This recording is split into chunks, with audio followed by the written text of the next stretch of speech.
Hi team, here with Oska at the front runner, and I thought I need to talk to him about fast shoes. So fast shoes being the carbon plated versions that we've heard about, and Oska knows a fair bit about shoes, loves his shoes, and be prepared to be amazed by some technical chat that's about to happen. I'll try and tone it down. Oska, should we be having fast shoes? What do fast shoes look like? Who are they for? So defining fast, Yes. so let's call them event day shoes. Okay. So we'll clear that language up. Yep. So shoes that I'd like to run hard in. Yes. So the effort is up there. It's event day. I want to try and run my fastest 10K, my 5K, my half marathon or my marathon. Should you have a pair of those shoes? Well, it depends. It depends. It Yeah, depends good. Yep. on lots of stuff. Yep. And I guess like we've talked about it in the past, will the shoes help me run faster? Maybe. Yep. Like you're better? Yep. Maybe. Because I've got to get used to these shoes too. It's not something I can just throw on once and then go and have a crack at, because it may change my biomechanics as well. So tell us a little bit more about that. Yeah, so basically what we're talking about is Nike started it in 2018 when they came out with their first sort of overstacked, carbon plated road racing shoe. That's where it all started, and there was some study there around how much foam can we put under someone's foot. Can we enhance the foot's lever, let's use that term for want of a better word, and can we stiffen that, because that's kind of what happens when you absorb force and that plantar stiffens and you suck that all up and then you propel yourself off the ground again. So can we enhance that mechanism? And so then from there they started to develop new materials. They worked with NASA and the stuff they put in between the layers of spaceships. Incredibly light, incredibly heat resistant, incredibly compliant, and incredibly resilient. So can I squash it? How fast does it come back? And the velocity of that resilience. And then so we said, well, if we had materials or foams that we could get more energy return from, so we'll throw that buzzword in there, will that make me then more efficient and more economical in terms of my running biomechanics, not in terms of the metabolic mechanics? Well, that's another conversation. But so be careful with those two words as well. And so the answer there is still maybe, but what we did see is world records begin to fall. And it's not just from that, because I think at the same time we figured out we could pour a few more carbohydrates down the Googler as those two things kind of came together. But what we have seen is the general population achieve faster times. Whether that's they can actually run faster or they can maintain a pace for longer that feels like they're going faster.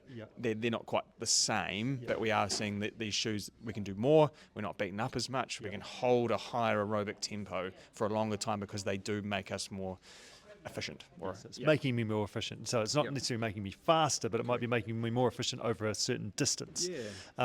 So how much training do I need to do in one of these shoes to be able to run with it on race day? This research is still trying to figure this out, and there is some pretty good stuff coming out of like armies and navies, because they've got this mass population base that they can control, and so what we're kind of seeing is 12 hours of use to make sure your body can put up with the biomechanical demands of the footwear.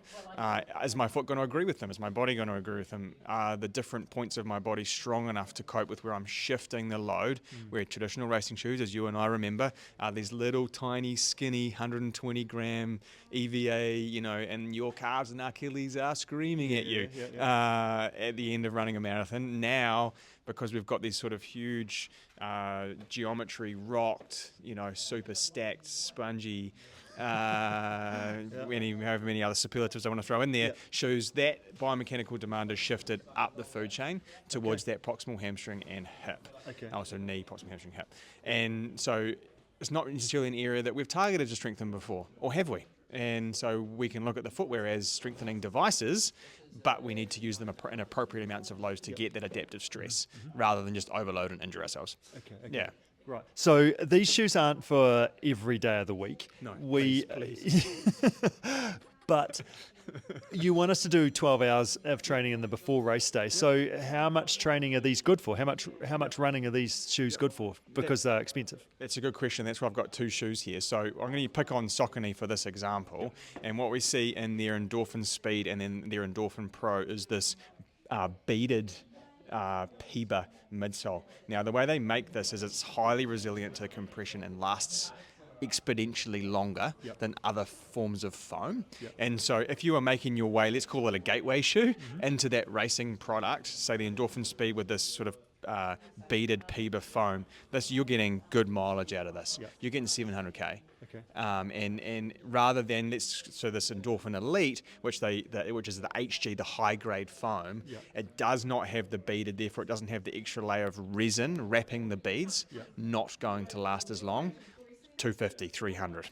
Is it lighter? It is lighter and it's more resilient, so you don't have to squash it so far. Yeah. So for me, if you've watched me run, that sort of slightly choppy, high cadence, I love this because I just purr in it. Yeah, okay. I don't have to go down into the shoe to get anything back. Yeah. Say for you, if you wanted your big, long, lopey stride and you were going to kind of come in contact with the ground with more force or more weight, then you would probably work better in the shoe that you could sink into to then get all of that tensile force back again. Okay. So there's little variations in stride, but this sort of beaded PEBA foam will last twice as long as some of these others that just are made.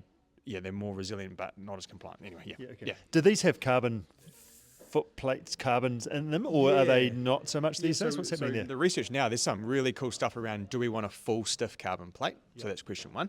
Do we want a forked carbon plate that sits underneath the metatarsal head? So we can still have some medial to lateral or lateral to medium movement, because as we know, like sort of pronation is a natural shock absorber. So if we can't do that entirely, is that fair and navicular, which is a little bone in your foot and the arch of your foot, is that fair to put up with all of that? And they're starting to figure out maybe not as we go and we learn. And so the carbon isn't necessarily the magic piece. The magic piece is the foam, which is where you're getting the bounce from. The carbon gives that foam integrity and enhances that longitudinal speed or the time spent on the ground, sort of that wasted movement. So we're trying to get you off the ground again faster. But you can achieve that with plastic, with nylon, and those materials can be a little more forgiving on your feet than that really rigid carbon. And so again, it's super individual, sometimes dictated by pace or weight or surface. I don't think we need rigid carbon shoes for the trail. I think that's a bit silly. Well, part of the trail is about being connected to the ground. Correct. Yeah, so do we need that? Probably not. And so can we then say if someone does land quite laterally, do they want a full 4 foot carbon plate under their whole foot so you can't gradually go from out to in a nice, or is it going to whip you across? Do we want that? Probably not. Like, I couldn't conclusively say that, but so there's lots of stuff to consider. And maybe for somebody, the nylon plate, say that's in the speed, is actually faster in terms of how you can control that shoe than the carbon. So it's not like I wouldn't necessarily get hung up on the carbon thing, is probably what I'm trying to get at. But it definitely helps at top end. So we're talking, let's talk faster than 17.5k now. And it might help slower than that too, not disregarding, but are you getting the benefit of the carbon? No, you're probably getting the benefit of the foam, and the carbon's holding the foam together. Okay. So it's really the foam and the shape of the shoe, which is the key sort of change that's happened. It's not so much the carbon as such. The geometry, the way they're producing midsoles, which is the cushioning systems of the shoes, how they're mixing raw materials, how they're blowing them up in hyperbaric chambers, how they can control the temperature and the environment of that chemical transaction, how they pull them out and how fast or how slow they cool them down dictates how much compliance the foam has. I got stuck in a pretty big rabbit hole, but all of those things factor into the shoes are tools and solutions, right? So someone's coming to me, they want a solution for race day or event day, they want a solution for training day, they want a solution for the trail. So instead of looking at these as footwear, you have a problem you need solved. I have a solution, as long as you're willing to listen to me, and we work together on that. And we're learning more about these types of shoes. Just like my 13th or 14th year selling shoes, I've only had these for 30% of how long I've been doing it. So, hey, we're still learning too. So we're doing our best. But yeah. You're selling hopes and dreams. Kind of. And I will say that people are, as a general rule, having a good time in them. But we need to make sure they're going to work for you. Can you meet the demands of the footwear? Are they going to do what you think you're going to do? And when it all boils down to it, you still need to sleep, eat, and train. So, So final question is are these for me? So I guess, is there a duration when it becomes too long or distance becomes too long? Is there a level of fitness I should be at to be able to run with these shoes and actually make a benefit to me? So what are your thoughts there? It's a great question and one that I'll answer as generically and as broadly as I can without being too specific. I think if you find them to be comfortable, and I love this there's this Run Cat a sort of system that was developed by a guy in Aussie around, are the shoes going to work for me? So when you put these things on, Do you feel stable and secure in the heel? So how much cushioning is there? Do you like that, or is it too much? Same question for the forefoot, so the front of our feet. How does that feel? How does the stability feel overall? How does it feel in the flexibility in the forefoot? Is it too rigid or not rigid enough? So that's not necessarily a wrong or a right answer. That's a sliding scale, and that's super individual. So instead of looking at things in terms of the sort of linear, perpendicular to the ground, sort of how's my pronation or supination or kind of thing. So are they comfortable? Do they fit well? Does my body put up with the amount of cushioning in the heel and the forefoot? Does it like the lack of or the flexibility in the forefoot? If we can ascertain that the footwear you've chosen meets those things that you would like it to, chances are you'll have a really good time in them. Like, I hope that made sense. But they have to get used to them as well. Yeah, correct. So you will get used to them. You can adapt to them, but I think that initial in-store and then that first run, you'll know. The amount of, and even if you don't know, I know the signs perhaps of someone putting them on going, we know, okay, not for me, maybe. But are they for you? Sure. Like if you'd like to try them, you have the means to do so because that's important. Like there's an economical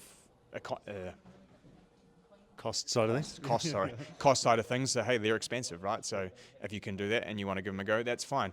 I mean, our job is to educate on the pros and cons, risks and benefits of trying anything, whether it's shoes, nutrition, shorts that won't chafe, socks that won't blister, and make sure that you walk out of here feeling like you've got all the information you need to adapt to the solutions that we have. Going down to time, is there a duration that this isn't good for me for? Like, is it good for a marathon? Is it good for a half marathon?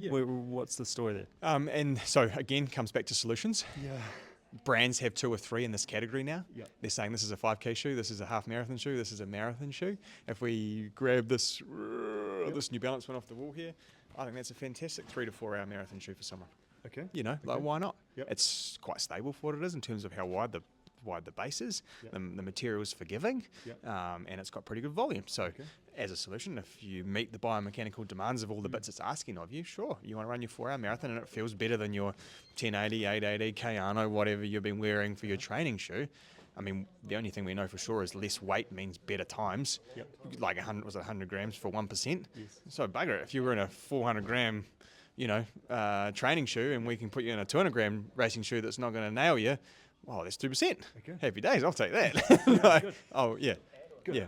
So it's not so much like a biomechanical thing so much. It's actually a weight thing. How comfortable can I sort of continue to cope? Are my muscles up for this is the key bit. And I guess how much training have I done to prepare myself for that? Yeah, and again, like you asked that question around what we should do on them. I want someone to have a decent long run on them. I want someone to go and do a workout on them. I want someone to do some stride outs. I want them to come back and tell me there was no rubbing, there's no hot spots, their calf didn't want to come off, their hamstring doesn't hurt. Like we need to know that you can do 90 minutes to 2 hours, right? Like if you're going to run a 4 hour marathon, you got to try that in some capacity where you feel like the balance is, this is good, it's not going to hurt me when I go further.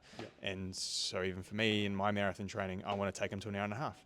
Like I'm going to do something for an hour and a half. And then I know that, hey, that last 45 minutes, I'm probably going to be okay. That's awesome. Hopefully that's helped those people out there. It's a pretty in-depth look at, I was going to call them carbon shoes, but they're not really carbon shoes, are they? Exactly. As a carbon footprint increasing? Good dad joke. Highly resilient, compliant, bouncy, fun shoes. That's a great summary. So get down here, have a chat to Oska and see if they are for you and see what they feel like. It's probably the key 100%. summary from that. 100%. Couldn't agree more. Good job, Oska. No worries.